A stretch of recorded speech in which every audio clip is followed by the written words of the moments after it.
تیونس میں 27 سالہ سبزی فروش محمد البو عزیزی نے میونسپل اہلکار کی جانب سے ہتک آمیز سلوک کے بعد سر عام خود سوزی کر لی۔ سیدی بوزید میں پیش آنے والے واقعے نے تیونس میں جاری عوامی احتجاج اور مظاہروں کا دائرہ پورے ملک میں پھیلا دیا۔ بدامنی کو ختم کرنے کے لیے 74 سالہ صدر زین العابدین بن علی نے متعدد اعلانات اور وعدے کیے، تاہم مظاہروں کا سلسلہ جاری رہا۔ کئی روز تک ہونے والی جھڑپوں میں درجنوں افراد کی ہلاکت کے بعد صدر زین العابدین 14 جنوری کو سعودی عرب فرار ہو گئے۔ صدر کے رخصت ہونے کے بعد حکومتی سطح پر مسلسل استعفوں کے باوجود بھی مظاہرے ہوتے رہے۔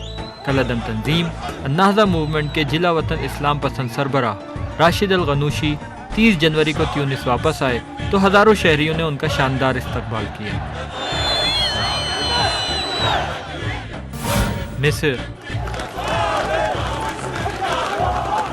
عرب بیداری کی لہر میں 14 جنوری کو تیونس کے صدر کے اقتدار سے ہٹنے کے بعد سوشل میڈیا ویب سائٹس کے ذریعے پورے مصر میں حکومت مخالف مظاہروں کی دعوت دی گئی۔ 25 جنوری کو منائے جانے والے یوم غضب میں ہزاروں مظاہرین نے غربت اور گھٹن کے خلاف آواز بلند کی۔ کچھ ہی روز میں حسنی مبارک کے اقتدار کے خاتمے کا مطالبہ کرنے والوں کی تعداد 10 لاکھ سے زیادہ ہو گئی۔ دارالحکومت قاہرہ میں تحریر اسکوائر پر ہزاروں افراد دھرنا دے کر بیٹھ گئے۔ 10 فروری کو حسنی مبارک نے اعلان کیا کہ نائب صدر کو اقتدار کی منتقلی کے لیے قومی مکالمہ جاری ہے، تاہم انہوں نے فوری طور پر صدارتی دفتر چھوڑنے سے انکار کر دیا۔ 11 فروری کو حسنی مبارک سبکدوش ہو گئے اور ملکی امور چلانے کے لیے ایک فوجی کونسل تشکیل دے دی گئی۔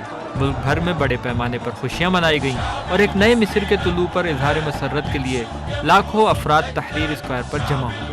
3 اگست کو حسنی مبارک کو کرپشن کے الزام میں قانونی کارروائی کے لیے کمرہ عدالت میں پیش کیا گیا۔ سابق صدر اور ان کے دونوں بیٹوں نے اپنے خلاف کرپشن کے تمام الزامات کو مسترد کر دیا۔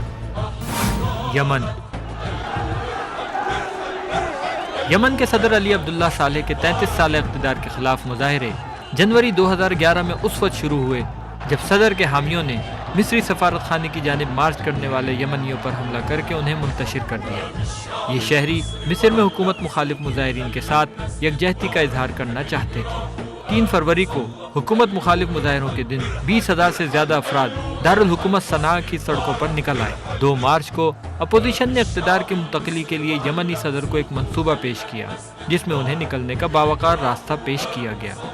علی عبداللہ صالح نے کہا کہ وہ پارلیمانی نظام بنانے کے لیے ایک نیا آئین تشکیل دے سکتے ہیں، تاہم اپوزیشن نے اس تجویز کو رد کر دیا۔ یمنی صدر نے حکومت کو برطرف کر دیا، تاہم مظاہروں کا سلسلہ جاری رہا۔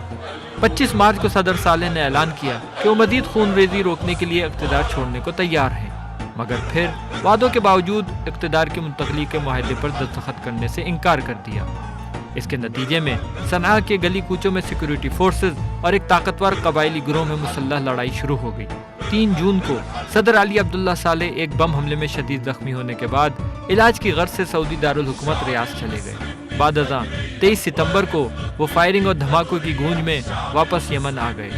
8 اکتوبر کو صدر صالح نے اعلان کیا کہ وہ آنے والے دنوں میں سبکدوش ہو سکتے ہیں، تاہم اس کے باوجود یمن میں مظاہروں کا سلسلہ بدستور جاری ہے۔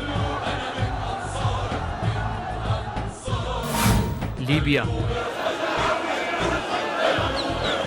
15 فروری کو لیبیا میں سیاسی قیدیوں کی رہائی کے لیے کام کرنے والے کارکن فتحی تربل کو گرفتار کر لیا گیا، جس کے بعد 17 فروری کو مشرقی شہر بنغازی میں حکومت مخالف مظاہروں کے ذریعے انقلابی تحریک کا آغاز ہوا۔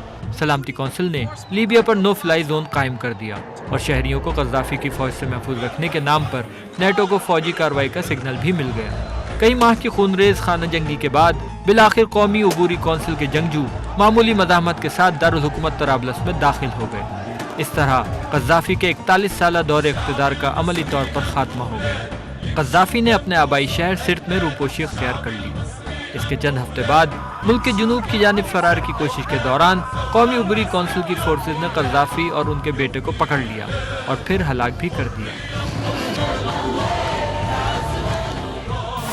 شام میں صدر بشار الاسد کی جانب سے بزدلانہ کریک ڈاؤن میں ہزاروں افراد کی ہلاکتوں کے باوجود مظاہرین بدستور اس آمر کے اقتدار کے خاتمے کا مطالبہ کر رہے ہیں۔ غیر ملکی میڈیا پر عائد پابندی کے سبب صورتحال کی آزاد ذرائع سے تصدیق نہیں ہو سکتی، البتہ سوشل میڈیا ویب سائٹس پر پوسٹ کی گئی ویڈیوز شام کے واقعات کی غیر معمولی تصویر دکھاتی ہیں۔ صدر بشار الاسد نے شام کے متعدد شہروں اور قصبوں میں بڑے بڑے مظاہروں کا سبب بننے والی بیداری کو کچلنے کے لیے اپنی فوجوں کو بھاری ہتھیاروں کے ساتھ بھیجا۔ 12 نومبر کو عرب لیگ نے شام کی رکنیت معطل کر دی۔ شامی صدر نے فروری یا مارچ 2012 میں انتخابات کے وعدے کے ساتھ ساتھ حکومت مخالف مظاہروں پر بھی شکنجے کس دیے۔ اقوام متحدہ کے انسانی حقوق کے کمیشن کی رپورٹ کے مطابق شام میں 9 ماہ سے جاری حکومتی کریک ڈاؤن میں ہلاکتوں کی تعداد 5000 سے زیادہ ہو چکی ہے۔